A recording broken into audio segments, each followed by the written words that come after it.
Robert Plank Show, episode 50.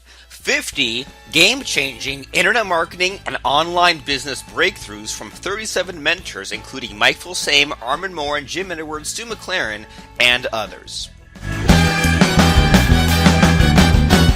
Welcome back to the Robert Plank Show, where we talk about internet marketing, making money, and working from home. I have a few things to tell you right now.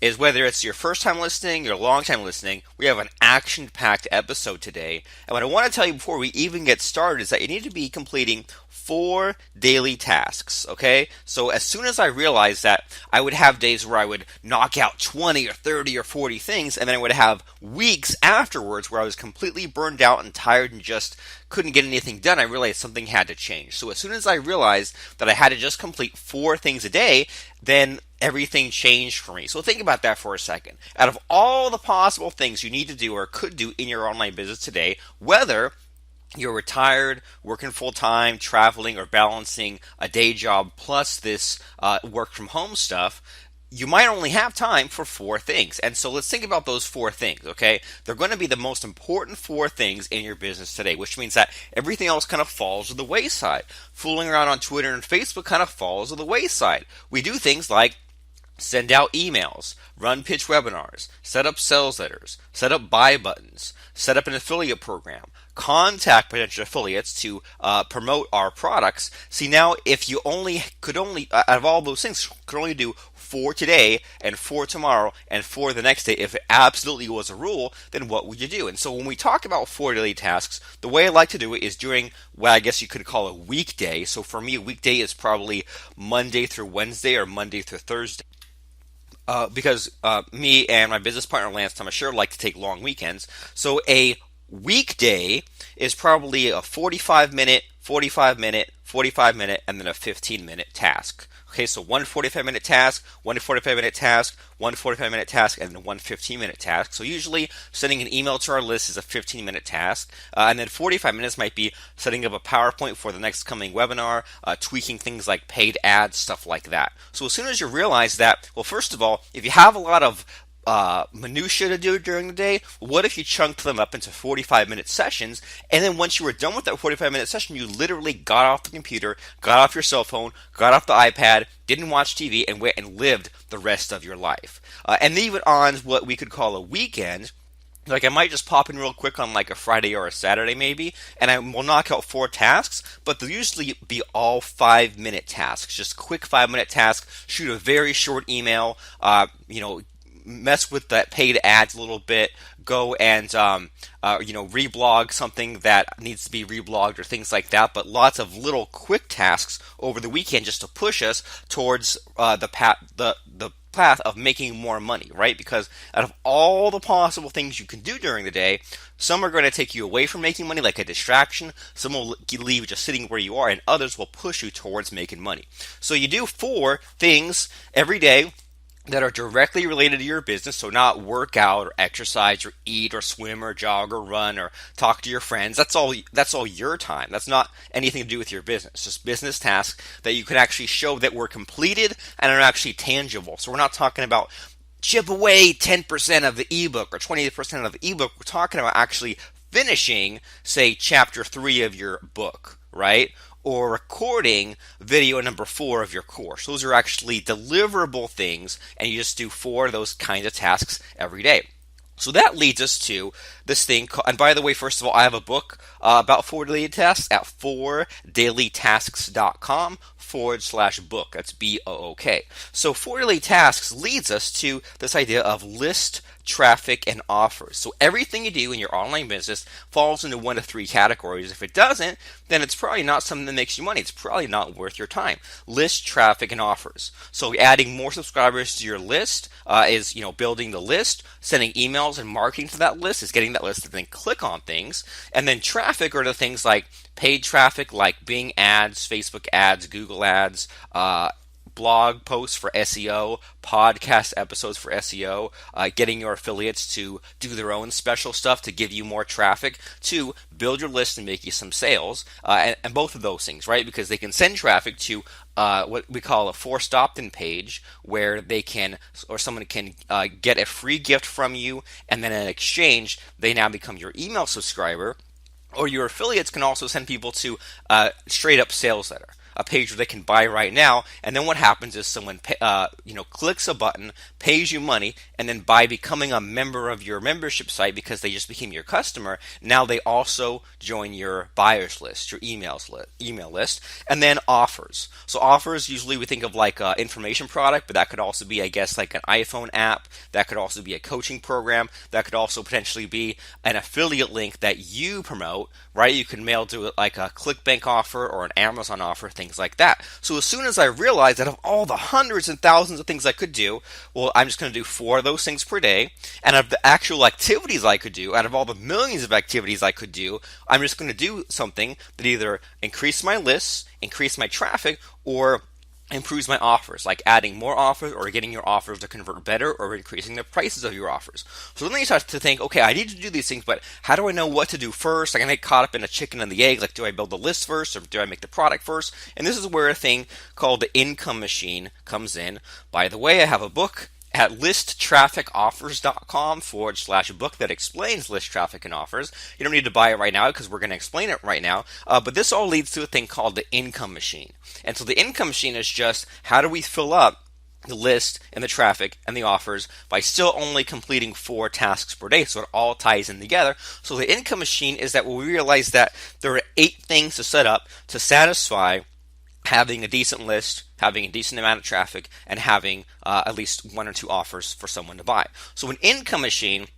is where we have you set up a niche, a website, an opt-in page, an email follow-up sequence, a blog, a sales letter, a membership site, and traffic. Okay, 8 things. So we have a book about that also at incomemachine.com/book. And then, of course, at just incomemachine.com. And I don't mean to lay all these things on you to sell you on something or something like that.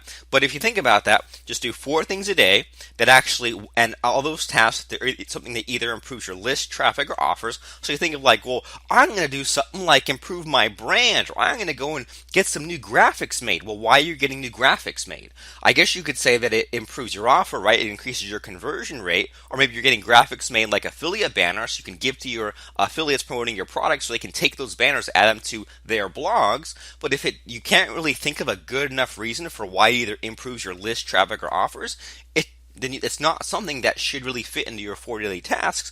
And then if you're stuck about where to go from start to finish, that's where the income machine comes in. Niche, website, opt-in page, autoresponder sequence, blog, sales letter, membership site, and traffic. And so the point of the income machine is to get all this cool stuff set up, right? So now you have a sales letter so someone can buy something from you. Now you have what's called an opt-in page so someone can become your email subscriber. Now you have an email follow-up sequence so that when someone becomes your subscriber, it keeps telling them about the thing you have for sale and on and on and on. And then the last module in income machine is called traffic. So all those bright, shiny objects you've always heard about, like say retargeting or media buys or buying banner ads or sending out physical mailers, things like that. Well, now that all can actually promote a real URL of your own. And even that leads to a thing called double agent marketing, which is where, at least for me, when I first got started, I didn't just burn my bridges. I didn't just quit my day job because that's a really scary place to be, to have 0 income. But if you already have, say, $3,000 a month income coming in, then all you have to do is now if you build up your online business, now you're making $3,500. Now you're making $4,000, and there's a huge difference between being completely out of work and only having $500 a month coming in, compared to you already have some kind of stable income, and then you have an extra $500 to kick around or put in savings or things like that. And you get to the point where if your work from home business overtakes your day job, or get this, even if it doesn't, because think about it. Okay, what if we said that you're making $3,000 a month from your day job, right? And let's say that your work from home business only builds up to say $2,000 a month. Just use simple numbers. It still might be time to quit, because think about it. Think of all the money you're saving on gas. Think of all those extra hours to and from that office. If you have to pay for parking, if you have to pay extra for lunch because you actually can't eat at home, if you're missing important time between your family time and things like that, well, that all might be worth the difference of if your work from home business makes a little bit less than your day job income and stuff like that. And so with double agent marketing, the reason why there's the double is because at first you no, don't balance, but you manage your day job plus your entrepreneurial adventure, right? And I don't want to say balance, because what does that mean? It means you half-ass your day job, and it means you half-ass your own business. You only put 50% into each thing. It's better to put 100% into your day job so that you can get the heck out of there and quit, and then 100% into your online business so that you can then, put everything into it. So you can put all your energy and all your motivation into it. And then once you quit your day job, well, what's really cool is then that extra time left over shouldn't be put into your day job. It should be put into either if you want to travel or retire or spend more time with your family. Imagine if that, well, for some of you maybe not, but imagine if that 8 hours a day that you used to put, or 9 or 10 hours a day, including your commute, what if you put that into your family time? And like I said, for some of you, maybe not that much, but you get what I mean. Then the double becomes managing your own business and then your own family, which is a lot less stressful, I think, than trying to juggle day job and online business. And there's a book about that called doubleagentmarketing.com/book. So lots of things kind of thrown out there, but you can see one thing builds on the next, builds on the next, builds on the next.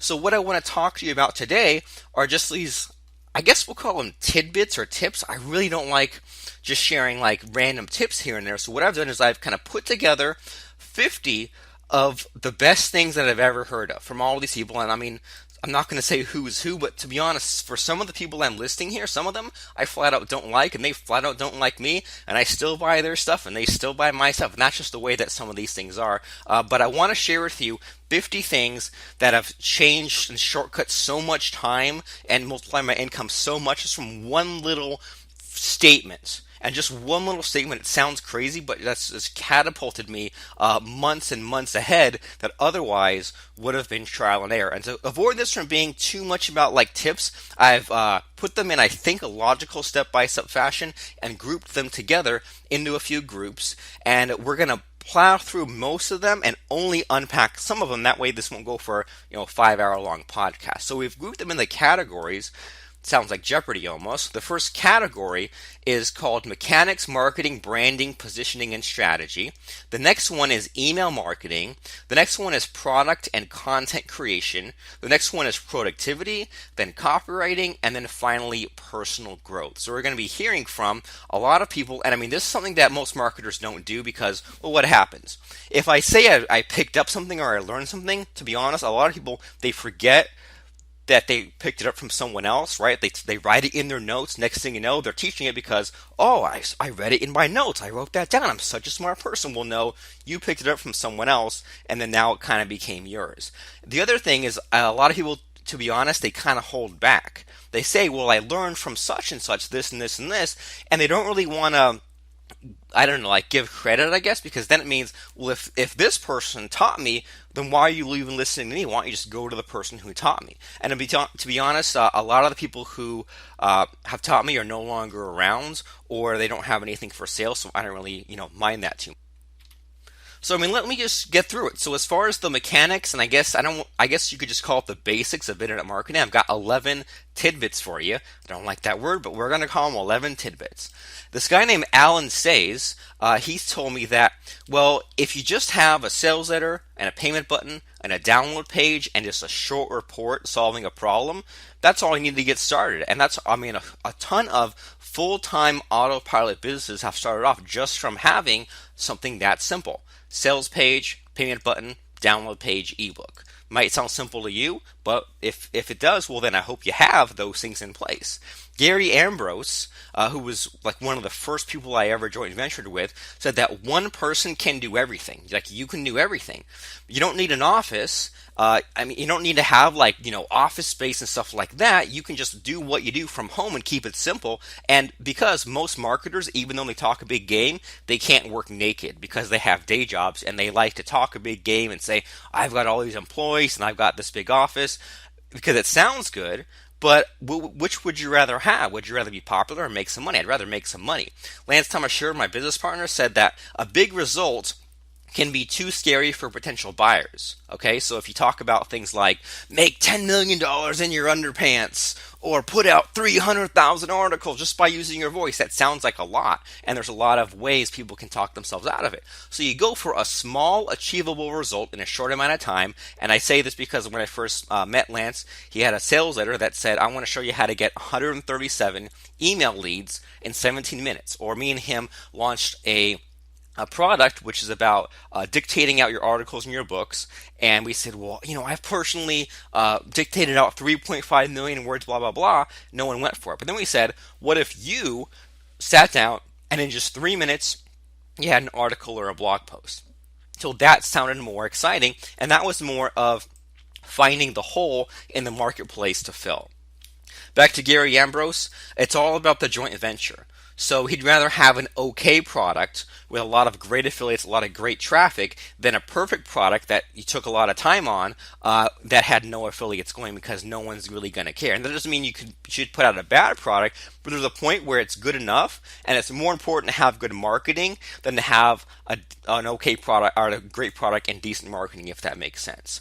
Armand Morin, one of the first things he ever told me was double your prices. And think about this. I know that doubling your prices is scary, but you only need to edit a number on a web page. If you sell something for $97, how do you change a web page that has a button for someone to pay you $97 and make that $997? Well, you go and add a 9 at the beginning, okay? And so as soon as I met this guy, me and my business partner put out a course at $997, and we sold that thing out. We put out an offline event that charged $2,497 per seat at a live event in Las Vegas, and we sold that thing out. And so there's something to be said about, well, if you want to make 10 times your income, well, are you going to build up your list 10 times bigger? It sounds like that's going to take a while. Are you going to make your sales letter convert 10 times as much? I'm not sure that's possible. Or just get everything working the same and increase your price by 10 times. And what's really funny too, I mean, just kind of to go back about, people who don't want to say where they learned this or that. There's a couple of people, and it's not just one guy, it's a handful, who like when they see what I'm doing, or they'll ask me this or that, or where they're stuck, and I'll tell them what to do. They'll think it's a bad idea, but then 6 months later, they'll magically think of the thing I told them 6 months ago. It's kind of like talking to my cat. My cat doesn't want to go outside, but then when it's his idea to go outside, suddenly it's a good idea. It's funny how it is. Josh Anderson, I wonder where that guy's been in a while. He told me early on that, well, if you're making a newbie product, the budget for newbies is $100. And so, I mean, take that what you want. It doesn't mean you should charge, only $100 and no higher. But if you want like the most basic bare bones product, price it at $100, because I think that's a price point where if someone's brand new to any kind of niche, it doesn't really hurt that much. And then now that you have that part out of the way, that scary price part, now you can think about, well, what would be in that $100 product, and now what would be the $1,000 upsell. Eric Louviere, that guy's still around. He says to create a technology or a term that's more than a thing that already exists. So here's what I mean is, okay, I've been talking about a thing called a sales letter, right? Like a web page where someone can go and see what you have for sale, click a button and buy. That's called a sales letter. And to create that sales letter is called copywriting. That's the skill, those are the tasks you do to make that sales letter happen. But if you tell someone, well, I've got my copywriting course, I guess that's okay, because people can understand what that is. But if you say it's my copywriting and persuasion course, or if it's my hypnotic persuasion, or it's my mass control or something like that, now you're taking a term and you're not necessarily using a thesaurus and changing, what it is, or putting up a new synonym for what that word is, but you're making it more than something else. Kind of like how earlier I mentioned the income machine. Well, no one really else has a thing called the income machine, right? That's just mine. But also there's not really a term for all those things put together. I mean, people will talk to you about, say, like your marketing funnel or your marketing system or your upsells, or your autopilot, whatever. But all those things together, membership site, autoresponder sequence, traffic, blog, all those things, as far as I know, there's no actual term. So then I invented a term for myself to use and hopefully other people to use as well. Number 8, Michael Gerber and the E-Myth. So this is a guy that I actually don't know personally, but I mean, the E-Myth is one of the best business books I've ever read, and out of all the things in it, one of the best things is probably near the middle of the book, and that's to checklist your online business processes so that you can repeat them. So he has these stories about how he goes to get his hair cut and it's not consistent. And the first time he went, like they brought him a newspaper, brought him a cup of coffee, refilled his coffee, did this and this and this to make his haircut experience more pleasurable. But the next time it was not consistent and they had set the bar so high that the next time he was kind of thrown off. As opposed to when he went to a hotel, it was exactly the same every time because they used a checklist. Seems simple, most people don't use a checklist. Big Jason Henderson, deliver downloads in a membership site, even if it's a single payment, low ticket item.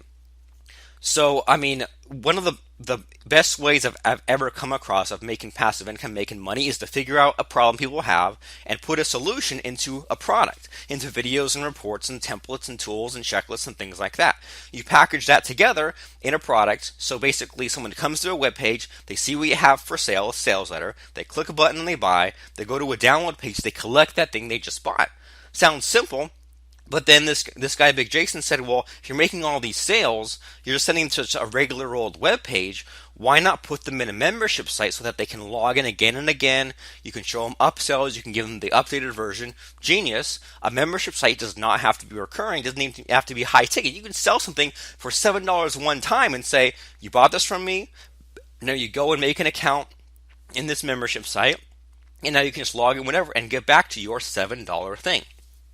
John Calder, also one of my very first mentors, also gone, says get out more. He had this phrase, get out more, which means that there are places you hang out, right? Facebook groups, forums, masterminds, things like that. And if you're not careful, it becomes an echo chamber. It becomes kind of incestuous. You get locked into a certain way of thinking, a certain level of income, what's possible. So he says get out more and don't just hang out in one place, because there's a lot of different niches and cool kinds of websites and cool kinds of software and apps you can create and sell that aren't limited to just your particular group's limited way of thinking, where you all reinforce your beliefs. And finally, back to Alan Say's, no one wants to hear about you saying, well, we here at Beltman Industries, or me here as the president and CEO and chairman of Beltman Industries.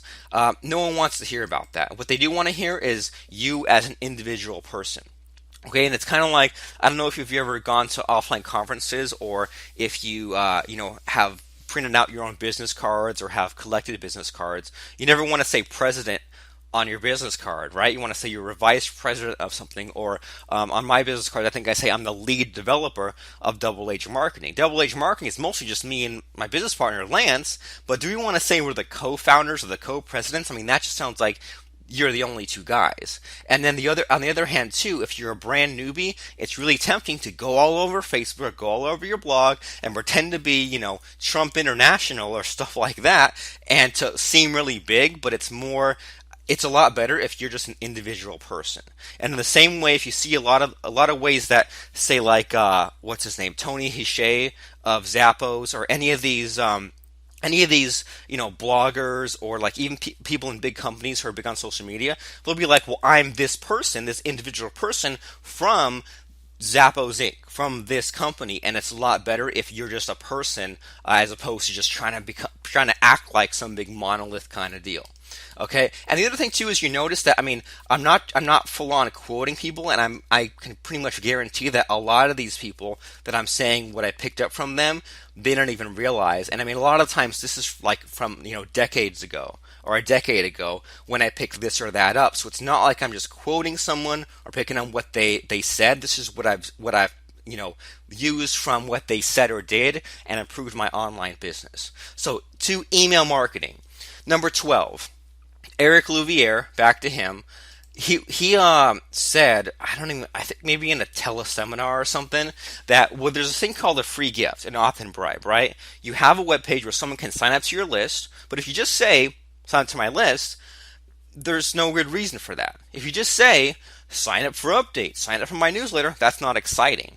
But then a lot of people say, well, you need to come up with this really cool thing that you normally sell, where you're giving away for free, and that sounds really intimidating. So this guy, Eric Louviere, says just to go on a site called easyarticles.com and search your niche. So if you're searching, I don't know, bowling, if you're searching learn Spanish, if you're searching hypnosis, searching weight loss, search your keyword and pick out 3 articles on this site called Easy Articles. So this site called Easy Articles, they like for articles to be syndicated out, right? And what they will allow you to do is they will allow you to take up to 25 written articles by people on any subject, and the only condition is that you copy the entire article with everything intact, including their byline. And that usually means that an author wrote an article about weight loss, and at the bottom is a link to their weight loss website. And that's okay, because what you can do is you can paste all 3 of those things into a Word document and sandwich your own gigantic links in between the links in their bio boxes. So even if you're brand new in a niche, you don't have time to put together a cool report, sequence together 3 easy articles and put them in a logical step-by-step sequence and sandwich your link in between them so that you're still abiding by the terms, but you also are making something that leads back to your sites. Number 13, Ryan Dice says to since we're talking about opt-in bribes, right, where someone once again signs up to your newsletter in exchange for some kind of helpful report that's solving their immediate problem. So if someone needs to just lose 10 pounds, you can easily find these 3 easy articles and put together a report on how to quickly lose 10 pounds.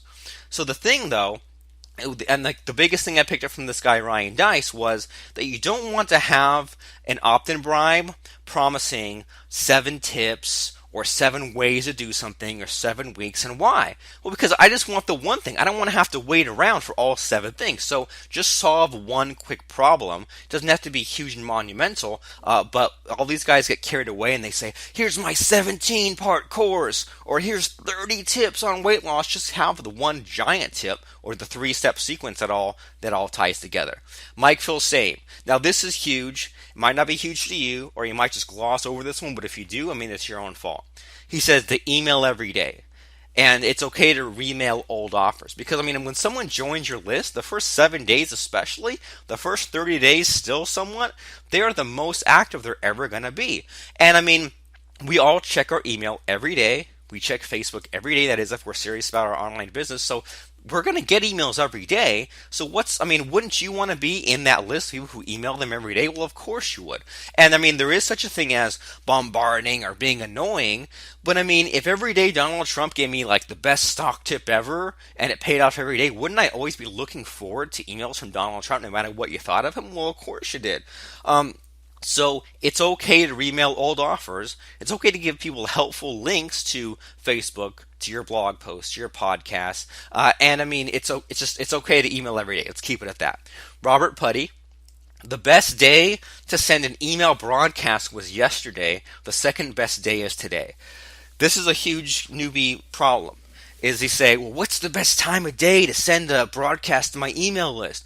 What's the best day of the week? And it sounds silly, but when I got started, and maybe this is how you used to be, and maybe it's important to recognize this so we don't backslide back to the newbie habits, is that early on I was like, okay, well, let's see.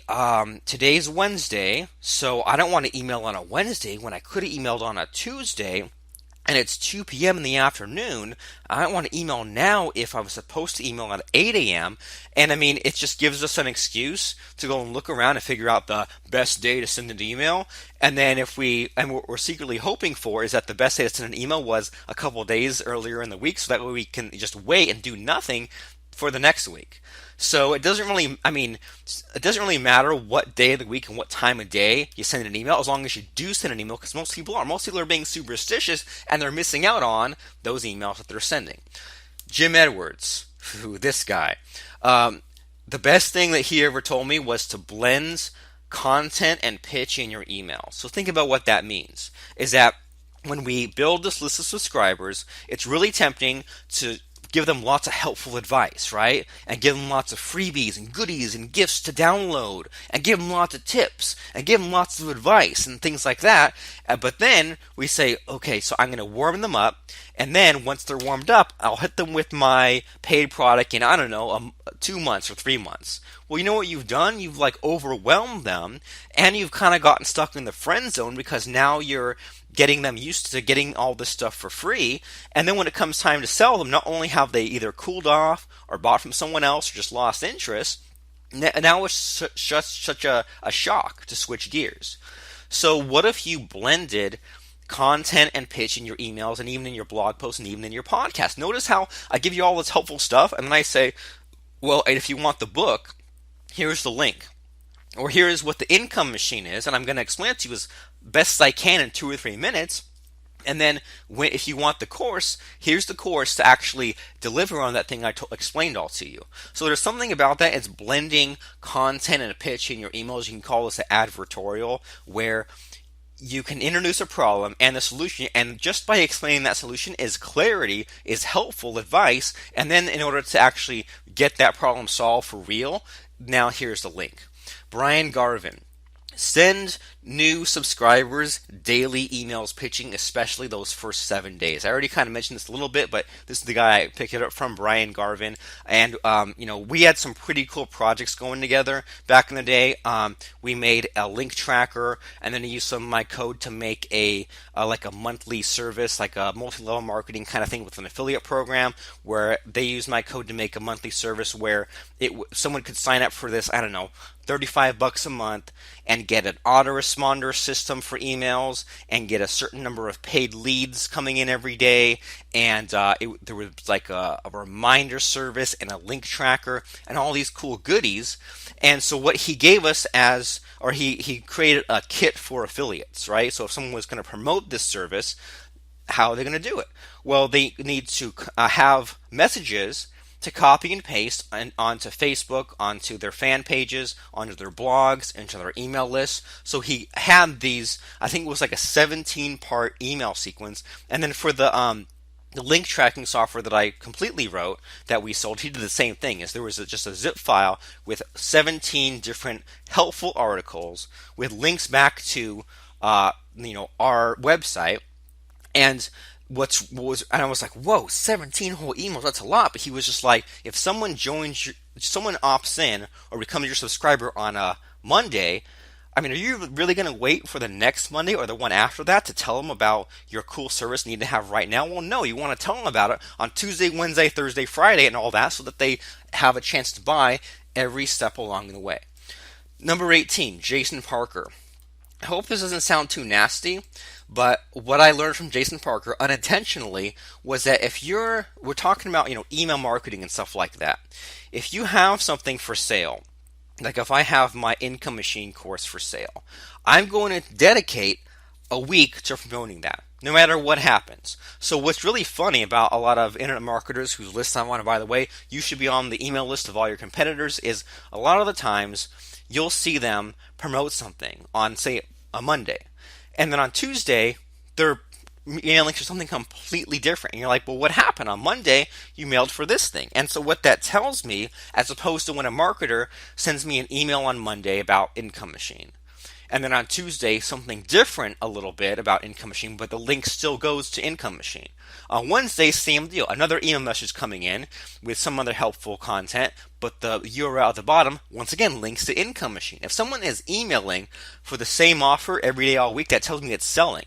If they email for one offer and then switch gears halfway through, it tells me it's not selling. And the other thing too I've noticed about email marketing is sometimes it just takes a few days for people to get it, or for me to stumble on the right hook or the right trigger, I guess you could say, to get them to click and buy. So commit to mailing for the same offer all week long. Now, number 19 from Mr. Marlon Sanders. We're going to unpack this a little, not too much. Your list gets trained. Think about this. If you build up an email list of subscribers and they all sign up for something from you for free, and you send them free stuff all day, every day, or every week for 6 months, and then you ask them to buy something, what's going to happen? They're not going to buy. But if you keep sending offers to your list every now and then, they're used to you, and they're used to you being the person that has things for sale. And like we said before, blend content with pitch and all that kind of stuff, but your list gets trained for free or not free. Now your list also gets trained for high ticket or low ticket. So that also means you say, okay, well, I know what I'm going to do. I'm going to send them some $7 stuff to get them warm to get them to start buying, and that's okay. But then if you send them $7 stuff for months and months and months, and then after 3 months you say, okay, cool, here's this thing for $2,000, it's not going to sell as well as if you got them used to $100 or $500 stuff or $1,000 stuff. So your list gets trained for different price points, and that's why I kind of like to keep them guessing. So sometimes, some weeks I'll sell them something for $1,000, some things for $7, just so that they're not locked into it. They're not used to always paying just $10. And I mean, this was huge for me early on because for a very long time, very early on in internet marketing, my list was trained for $10. And if I ever sold anything at $11 or $12, it just didn't sell at all. And so I realized that I had to go through a little bit of a growing pains. And instead of only promoting things for a few days, I had to switch gears and promote things for a few weeks and take a little more time on that sales letter and run a pitch webinar and do put out some blog posts and things like that to educate my buyers, but I had to retrain them for this higher priced product. So there's a real danger in going for too long at low ticket. I mean, imagine if you gave your list $7 offers for a whole year, and then you realize, well, I'm only going to make so much money selling low ticket stuff. I'm going to sell something for $1,000. Well, now they're not used to it. And the same deal with if you let your list sit for too long and you don't email them after a few months, now they're not even trained at all for you, and then now they're going to drop off and unsubscribe. So there's something about like training your list to expect your emails, open your emails, and click and buy and things like that. You don't want to be too predictable, right? You don't want to send them the same offer every time. But you need to be somewhat consistent so they get trained for that high price that you want. Okay, moving along. Number 20, Michael Fortin. Every post on your blog is another possible email in your follow-up sequence. Sounds simple, right? But what if you put out just, one blog post per month, or maybe you hired some ghost writers at a site like Fiverr, or maybe you asked some of your affiliates to write guest blog posts, and maybe over time you built up a blog of, say, even just 30 blog posts. Well, what you could do now is you could put in your follow-up sequence, you could put in, a separate email every Saturday for the next 30 Saturdays that just sends them to one of your blog posts. And maybe soft pitches on something at the end of the blog post. But if you have a blog with 30 posts and you're stuck for content about your email subscribers, your email follow-up sequence, well, if you have 30 blog posts, that's easily 30 emails you can send.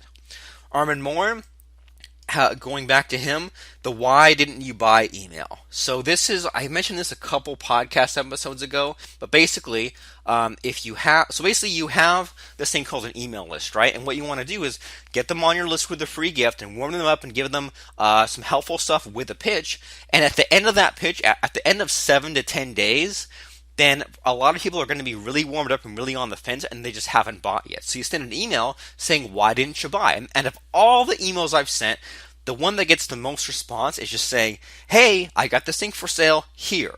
My question is, why didn't you buy? And out of all the possible things you could do or say in email, this gets the most response. Why didn't you buy? Just asking that point blank to your email subscribers. Gary Ambrose, since we're talking about email marketing, says to combine 3 things that don't belong together to create some kind of weird and kooky and creative emails. I mean, the emails that are going to get you the most opens and clicks are just the weird ones. Usually the short ones, but the ones that are just weird and stand out. So, an easy formula for standing out and being weird is to combine 3 things in a weird way. So you say, well, if you pick as your 3 things, John Reese, tennis balls, and passive income, you send an email, well, what does John Reese, tennis balls, and passive income have to do with each other? And you can say, well, I was playing tennis with John Reese on the tennis court. We talked about ways of making passive income. Here's the course about generating passive income. Number 23, Steve Schneiderman. Now, this is not Steven Schwartzman, who I talk about on this podcast a lot, but there's this guy, Steve Schneiderman. And to be honest, I know I opted into his list years ago, but I don't remember why or what for. I don't know what he sells, or even if he's still around, but what really just irritated me about being this guy's email subscriber is literally every week or two, he would send out an email, subject line, an update from Steve Schneiderman, and I'd just delete the email. Next week, an update from Steve Schneiderman, as opposed to if you actually have interesting subject lines like hey or hello or WordPress or membership sites or closing soon or stuff like that. That's way more interesting than an update from Robert Blank, an update from Robert Blank every single week. So unintentionally, he taught me to mix up your subject lines, because if you say, newsletter issue number 157, there's no reason for me to open that. And I just need something, something a little different, because that's not how your best friends and people like that communicate with you through email. I don't open my email and see an update from your friend Lance Tamashiro. You see them actually with a subject line saying what they want to say, if that makes sense. And finally, David Kavanagh. This guy's really cool. He runs internet marketing seminars in Thailand. I've flown to Thailand before to speak at his event. He says sometimes you just need to sell something quick for $10 to wake them up. So this guy would give these 12-day long workshops. Literally, you'd go to this hotel and you'd be there for 12 days doing all these cool things in your business. And what's cool about this is he would have, it's almost like being on his list. He'd have a few weeks to warm them up, right? And get them buying, and obviously he wanted them to buy this $10,000 package at the end. But the first day or two, he'd just give them a $10 thing to buy, just to warm them up and get them maybe not yet trained for high ticket, but trained to go from free to low ticket, if that makes sense. So just sometimes, if your list is asleep, give them something low ticket. You don't want to stay at low ticket forever, but just to get them buying again, get them used to paying you, taking out their credit card, clicking on PayPal, whatever you want to call it. Just sell them something quick for $10 just to get the juices flowing again. All right, so that was email marketing. Now I've got a few here for product creation and content creation. 25. Not to pick on Jason Parker again, this is unintentional, but don't delete your websites, don't delete your sales letters, don't delete your blog posts. I love this guy, Jason Parker. My only frustration with him, and I think he'd agree with this, is that sometimes he deletes his stuff. And I'm just thinking, but if you had a .com name out there somewhere, and if it just made one sale a year, then that would more than double the money you're paying, or multiply the money you're paying to keep that domain name going. So what can it hurt? I mean, there's all kinds of old products of mine out there. I have products teaching you how to program in PHP code, if you know what that is. And I mean, I kind of want to take those things down, but why would I? It still all works. The product is still functional and helpful, and they still make sales every now and then. So why would I put in all this time just to make less money? It doesn't make no freaking sense. Number 26, Paul Myers, the sheriff. Sell the notes based on actions you're actually taking. So this means, let's say you learn a thing like WordPress blogging, okay? And you might take some notes about, not necessarily, don't ever buy a course and then take notes on it and sell the notes. But what you could do is you could buy some courses on WordPress, and then you yourself go in and mess around with things on WordPress, and you might figure out a better way to do it, especially if you're applying WordPress to just WordPress for carpet cleaners or just WordPress for realtors. And then you say, okay, well now this is my personal checklist. These are my personal notes and templates and lists of plugins and things to do in a new WordPress site. So now that actually becomes a product I'm going to sell. So instead of trying to combine different products together or sell your notes or research Wikipedia and sell that and pad for content, what if you just made a case study of yourself and then you sold the notes based on the notes you actually use to complete that case study, if that makes sense. Mike Filsaime, number 27. This is kind of a weird one. He told me this at a conference years and years ago is to do something like this: solve a problem, right? And in my case, going back to the way things used to be, I would solve a problem like put PHP code on a sales letter to add a pop-up or to add a countdown timer to increase conversions, right? So solve a problem, then sell a product about how you solve it, okay? Then sell a product about how you made money selling that product. So think about how this kind of gets all meta in on itself. Is that I can show someone how to add a countdown timer to a sales letter using PHP. Cool, that's a tool. But then I make a product about how to do all that and where to put it and maybe add some copywriting stuff. That's a cool little product. Sell that, make a bunch of money, but then you put out a product about the thing I just did where I made money selling an information product, if that makes sense. So it's like you sell a product about how you're the case study, but then that itself becomes the next case study. That becomes product number 2. So think about that. You can keep selling products about the thing that you had just done over and over again. Jim Edwards, this guy again. So before I met Jim Edwards, I was really overthinking video. And I think a lot of us overthink things like video or audio or blogging or podcasting. And this guy, Jim Edwards, I don't think he does this too much anymore, but he would put out video blogs, and he would sell products and membership sites. And the membership sites would just be videos that he recorded in a tool called Camtasia. So basically, this tool called Camtasia, you can click the button and record, and it just records exactly what's on your screen, and then you can talk and record your voice. And here's the secret: I'm actually using a tool called Camtasia to record this podcast right now in front of you. And I'm just going to save just the audio portion. But what's cool about this Jim Edwards guy is he wouldn't make things too fancy. He wouldn't do lots of zooming around and quick cuts. He would just say, we're going to install WordPress. Click the button, record a video, install WordPress. And even if you do a live action video, you just use an iPhone or an iPod Touch and point the camera at yourself and record it, and then use Camtasia to edit it. And if you want to add in sound effects, if you want to throw text on the screen, guess what? You don't need any fancy video editing software. Just take your iPhone video, drag it into Camtasia, there's your editing. And guess what? Even the most recent version of Camtasia lets you do green screen. So if you just record yourself in front of like a white background or a green background, Camtasia will actually remove that background for you, so you can even make fancy, live action videos just like that. Number 29, Wes Blaylock. You don't need to reinvent the wheel, okay? So if you make, say, like just a payment processor or an affiliate program or an affiliate marketing product, you don't have to change the whole world. You just have to build a better mousetrap, and you'll still have business just by saying, here's this thing that'll let you run an affiliate program, just because you can make it easier than anyone else. Number 30, Ben Prater has an idea called Simpleware software. So out of all a lot of people try to compete on things like features, but what if you made a piece of software that was just, you click a button, right? So like, what if you made like an app for your iPhone, you click a button, you talk out some audio, and then click a button, and boom, your podcast is online. That in its own would make sales. Number 31, Stu McLaren, we're going to unpack this one.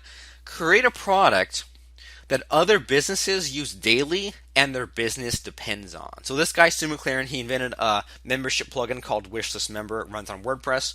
And he told me to make a plugin, and we had a plugin called WP Drip. Okay, which means that you can install this on any WordPress membership site, and you can control how the content will drip out, whether it's on Wishlist Member or Member Genius or S2 Member or whatever. This drip plugin will install on top of any membership plugin, and you can drip out content easily. That's wpdrip.com. But what he told me was to make this plugin call home and have other businesses depend on it, right? So if someone wants to make money from membership sites and they want to make recurring income by dripping out content, they're going to install my plugin.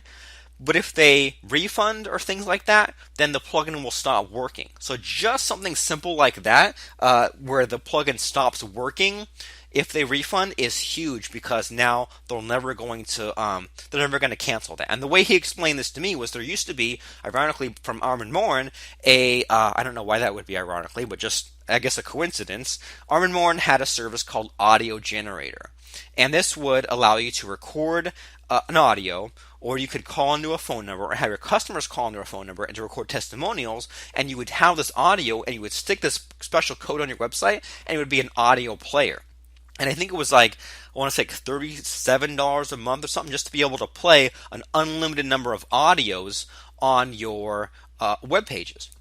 But if you missed a month, if you missed a payment, then, well, let's think about this. If you pay this monthly fee and you stop paying, well, then a couple of things could happen. Either the audios could keep playing normally or nothing. But what was genius about this was suddenly the audio button would say, this customer of Audio Generator stopped paying their bill, and blah, blah, blah, and you can get your own audio player at Audio Generator. So not only would people start paying in order to have audio buttons on their site, but if they stop paying, it'd be kind of embarrassing, right? And so a lot of people continued paying for audio generators because they didn't keep track of where all their buttons were on the internet, and they didn't want to take the chance of getting embarrassed about people finding out they didn't pay their bill. And we've kind of done the same kind of thing with things like Backup Creator or Paper Template, is that that software just calls home, and people need to back up their sites. They need to have sales letters for their sites, and if they stop paying or they refund, well, then that software stops working. Seems simple, but if you can tie that into your business, that is a huge money maker right there. Matt Basak had this thing called the A9, and this is number 32, where he would recycle a single article into blog posts, articles, press releases, videos, and so on. So think about that. You have things to say, whether they're things you do, things you've heard, things that frustrate you about what you see people doing in your niche, things like that. And so what if you just wrote one thing today, one quick article, and then you hired someone to expand that into a blog post, someone to speak it out in audio, someone to speak it out in video, someone to put it in the press release form, however that would be. And so there's something to that, of you being the idea generator, and then you have the people doing the grunt work kind of expand on that content and put it in other channels. Number 33, Brian Garvin, give your affiliates lots of tools to promote your product. We talked about this, about his 17 articles and follow-up sequence, but I mean, what if you had, and basically an affiliate program means you sell a product for $100, people can register as your affiliates and then promote your stuff with a special link and get paid, say, $50 for every sale they ring in, things like that. And so what if you gave your affiliates a pack of tools to use? Articles, affiliate banners, gave them tweets to paste into Twitter, give them extra like audio files they can give away, like audio interviews or special free gifts. Give your affiliates tools to promote your product. Now on to productivity. So number 34 and 35. Well, these are both this guy, Tim Ferriss, who I met once, but he's a really smart guy. He's got a book called 4-Hour Workweek, and this thing, which he did not invent, but he kind of made this famous, is the Pareto principle, which is the 80-20 rule. So that means that 80% of your actions only generate 20% of your income, but the other 20% of your actions generate 80% of your income. So it's just a matter of optimizing and rearranging and prioritizing the things that aren't worth your time and putting more effort into things that are worth your time, so that 20% generates 80% of your income is actually what you put most of your effort into, if that makes sense. Number 35, Parkinson's Law from Tim Ferriss. The time it takes to complete a task expands to fill the time you've allowed to do it. That means if you say I'm going to write a blog post and I'm going to dedicate 8 hours to it, how long will it take for you to write that blog post? 8 hours. But if you say I'm only going to have half an hour to write that blog post, well, magically it still gets done in 30 minutes. Number 36, Jeanette Cates says to make any decision in 6 seconds or less. Anything you want, and an easy example is ordering off the menu for dinner. But then this also ties into a special software tool called RoboForm, which stores your passwords. So think about how many seconds every day are wasted from you going to your Gmail, typing in a password, going to Facebook, typing in a password. So this tool called RoboForm, you click a button, it fills in your password, and that saves little seconds here and there throughout the day, which really adds up. Steve Manning, who had a product, some Canadian guy. It was called like How to Write a Book in 14 Days. And the secret to writing a book in 14 days is to write under pressure and to set a 10-minute countdown timer and just write as fast as possible and write everything you write as a response to questions. So an easy way to explain this is if you're making an article about how to set up WordPress or a blog post about how to set up WordPress and you write title, set up WordPress. It's hard to go on from there. But if you say title, how do I set up WordPress? And in that in that blog post, you put little spaces in there and you say, where do I download WordPress? Question mark. After I install WordPress, what do I do then? What's the best plugins for WordPress? Well, it's a lot easier to answer questions than to just write from a blank prompt. Number 38, Lance Tamashiro, you have a 3-day window on any of your projects when you go from idea to when you get burned out about it. So if you have an idea, do whatever you can to have something deliverable in 3 days, which means maybe just a sales letter and a button so people can actually buy it and then make the product. But you have that 3-day window while you're still excited to actually finish those projects you have. And if you stick to that 3-day window, I think you'll find you'll have a lot less balls in the air you have to juggle. Now on to copywriting. Number 39, Marlon Sanders says to just list 10 reasons why someone should buy from you. And just those 10 reasons why it's a good idea for someone to buy your course on WordPress, that makes for a good enough sales letter.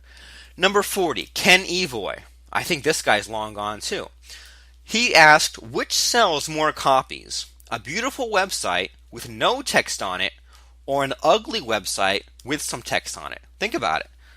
Ugly website, right? Because at least there's something on it where I can at least understand why I should buy something and what it is, as opposed to a beautiful site. I don't even know what the heck I'm buying. Number 41, Gary Halbert. This guy's dead, but he taught blind strategic headlines. So he would tell you to have. Basically, there's a thing called a feature, right? A feature, a component of your course or your product, and that is what it is. But you don't want to tell people what it is. You want to tell them what it does, the benefit, what they can do with it, what's the outcome of it. So he would have these bullet points and say things like, make more money from real estate by taking your house off the market. That's a blind bullet point. It's this cool thing. You're like, whoa, I make more money from selling my house by taking it off the market. What does that even mean? And the secret is that, well, if your house is on the market for 200 days and people can see that kind of thing in the real estate listings or in Zillow or whatever, it's not going to sell. But if you take it off the market for a week, put it back on, it's only been on the market for 3 days. That's a much hotter listing. But that's the perfect example of a blind bullet point where it has this really positive thing, it has this cool outcome, but then you're like, how the heck is that? Now I've got to buy the course to figure out how to get to that ending point. Number 42, Eugene Schwartz. The best thing he ever said is that you have these 4 marketplace cycles, right? And his example is the cigarette smoking, where you have like the cool, sexy Don Draper type of guy who's smoking cigarettes, and then you have like the Marlboro Man, and then you have people competing on like which cigarette tastes better or is healthy for you and stuff like that. But there's basically 4 marketplace cycles, and it goes in a loop. It goes from novelty, enlargement, sophistication, then abandonment, and over again. And this happens with everything, with webinars, with WordPress, with sales letters, with email marketing. There's all these cycles where it starts off with this brand new thing, which isn't actually new, it's just people forgot about it for a couple of years, and then gets bigger and bigger because people have to one-up each other and compete, and then it goes to sophistication where it gets more and more crazy little features, and then everyone gets overwhelmed, so then it kind of goes on the decline, and then now this new Discover thing, which is actually a couple of years old again, now comes back on the marketplace. So however that applies to you is unique to you. Number 43, Joe Sugarman. I met this guy for literally 5 seconds at an event once, and he's all about explaining away the objections. Is there anything you sell, you're going to have the elephant in the room about, well, what's on everyone's mind? It might be the price, or it might be some better alternative, or it might be this common flaw, and he's all about just bringing up that immediately and explaining it away and explaining why it doesn't matter, and then there you go. Now you're free to move on to selling what you actually have to sell. Number 44, Mark Joyner. This is one of the old timers and really famous guys in internet marketing. He emailed me once and he said, dude, Robert Plank, you're selling this thing on a web page. You're selling this PHP pack of scripts and plugins, and I see what it is and I want it, and I click on the button to buy it, but I have to click over to see the price. And so that's why I always print the price of whatever I'm selling on the button, for a couple reasons. Because when they click on it, there's that feeling of being like locked into that price. Like, cool, now I'm safe at that price. The other thing too is when you see a sales letter and there's no price anywhere on the page or on the button, what happens? I have to click over it as if I'm about to buy and see the price, and then click back. It's a lot of extra steps. So instead, you have something for sale, you put the price right there on there. Number 45, Mr. Ray Edwards, copywriter, says, or I've seen him promote. So we all promote these things on things called live webinars, right? And we have a just a live event online on the internet where people can sign up. They have to show up at this live event right at this exact date and time, and I'm live showing my screen, saying my voice. But it's tough to convince someone to set aside an hour to show up at this live webinar. And so I look at what other marketers do, and so this guy Ray Edwards, whenever he emails saying there won't be a replay of this, now I've got to jump on there. So kind of like going back to the David Kavanaugh stuff of waking up your list. If you're having trouble getting your list to show up at an exact date and time, you tell them no replay. If you don't show up at the exact date and time of this thing, of this live webinar, you're going to miss it. So think about that. If you want to increase your webinar attendance, an easy way, which I saw Ray Edwards do, just say no replay on webinars. Number 46, Michael Fortin again. Have you heard of this thing called upsell hell? It means that if you buy something for $10, they say, "Well, get this other thing for $100. Also get this thing for $60. Also get this thing for $30. Also get this thing for $200." And people just keep piling on upsell after upsell after upsell. So Fortin just says, just have the one upsell. Pretty simple advice, just do it. Number 47, Joel Spolsky. This guy had a blog for years called Joel on Software, and he has really cool articles, and one of them talked about split testing, but people who are not in internet marketing call it something else, but I can't remember what it's called. But split testing just means you send half your visitors to web page A and half your visitors to web page B, and you're going to have a slight difference between web page A and web page B. So web page A might have a red headline and web page B might have a blue headline.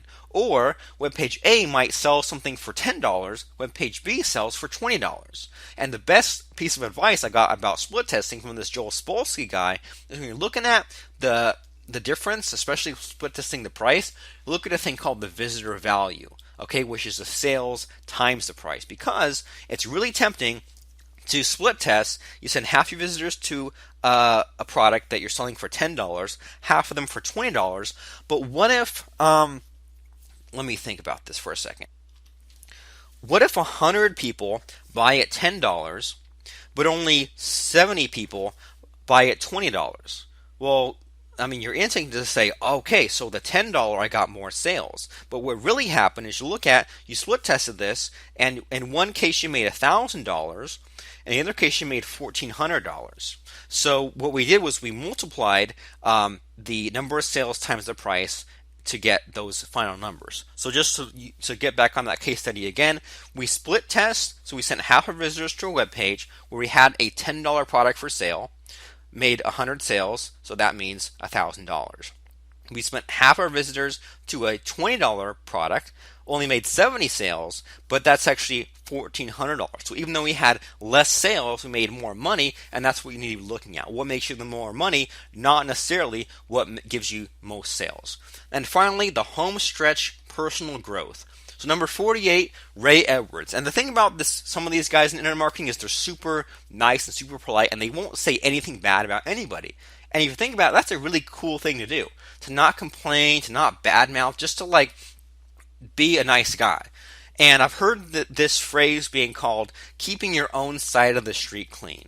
So there's all kinds of jerks out there, as far as internet marketing goes especially, all kinds of nasty, shady things going down, but what can you really do about it? And if you spread that around, and if you talk smack about someone, it might even just be a misunderstanding, you're just making it even worse. So I mean, a lot of the times, saying nothing is the best thing to do, and just keep your own side of the street clean. Don't complain about anybody. And with this Ray Edwards guy, I mean, it's just, I can just tell, when there's a person that kind of pisses us both off, we're both really polite and nice about it, because what is it going to accomplish to say that something sucks or to say something negative? That's all I gotta say. Number 49, Dave Ramsey, a guy I haven't met. But the best thing about him is he teaches you how to live below your means, which means it's okay to have a bunch of money in the bank. You don't have to spend it all. You don't have to get in all this debt. Just it's okay to live below your means and plan for the future instead.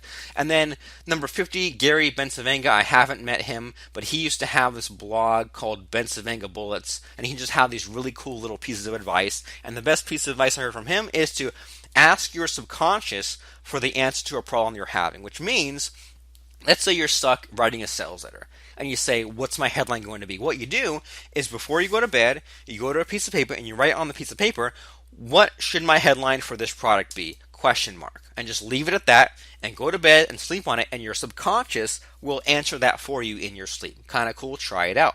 And then the final one, I got you a bonus here by a really cool copywriter guy who's still around, still going strong, named Ryan Healy. So this is a weird one that doesn't really fit into the other 50, but it's still so good, I want to put it in here. And he says to read fiction books unrelated to internet marketing to keep your creativity and your motivation going. So you need to clear your head, and you can't just be all marketing all the time. And I kind of realized this when I started going to conferences, offline events, seminars with internet marketing. And basically what would happen is you'd wake up, go into the main room, right, the ballroom, I guess you could say, where there's a speaker on stage and they talk marketing for 90 minutes. Then there's a break, then you go back to marketing. And in between, people network and stuff like that. And even afterwards, people go to the bar, and whether you drink or not, you don't have to drink, but everyone hangs out that night at the bar for about 2 or 3 days. But I got so dang overwhelmed hanging out because people would just talk more marketing. So I'd wake up, go to the ballroom, hear about marketing. During the break, network and talk about marketing. Then there'd be another guy on stage talking about marketing. Then afterwards, go to the bar, talk about marketing. I was on marketing down. And so there's something about like just having a break from all that. And people would take their laptops down into the bar with them, and it was just like, sometimes I just need kind of a break. And I'm all for, joint ventures and making a connection, but it's like, can't we just talk marketing for 5 minutes and then we're done? We don't have to talk about it for 4 more hours after the whole day thing. So kind of along the same line of thought, your brain needs a break from all the marketing and all the split testing, copywriting, webinar, conversion secrets, email marketing stuff. So read fiction books unrelated to internet marketing just to recharge and keep your creativity and motivation going.